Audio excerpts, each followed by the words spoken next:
পৌষ সংক্রান্তির ভোরবেলা। সময় তখন ভোর 4টে মতো বাজে। চারিদিকটা তখনও ঘুরঘুরটে অন্ধকার। মা অনেক আগেই উঠে পড়েছে। উঠে সকালের কাজকর্ম করে সব জায়গা যেখানে যেখানে পৌষ বাঁধা হবে সেগুলো পরিষ্কার করে পৌষ বসিয়ে দিয়েছে। এই যে 3টে করে গোবরের পৌষ বসিয়েছে।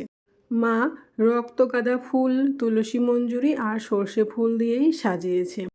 মা যখন পুজো করছিল আমি তখন চারিপাশ থেকে শুনতে পাচ্ছিলাম আরও অনেক শঙ্খধ্বনি উলুধ্বনি। এই শঙ্খধ্বনি উলুধ্বনিতেই প্রথমে আমার ঘুম ভেঙেছিল। তারপরে মা ডাকলো।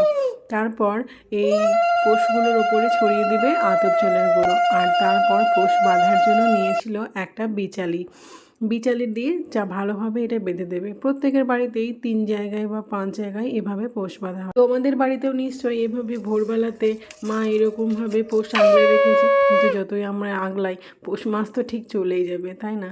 সব থেকে আনন্দ হলো একটু সকাল হয়ে গেলেই এই পোষগুলো নিয়ে মায়ের সাথে সবাই মিলে গঙ্গা স্নানে যাওয়ার, ফিরে এসে রোদ্রে বসেই পিঠে পুলি খাওয়া, মজাই আলাদা।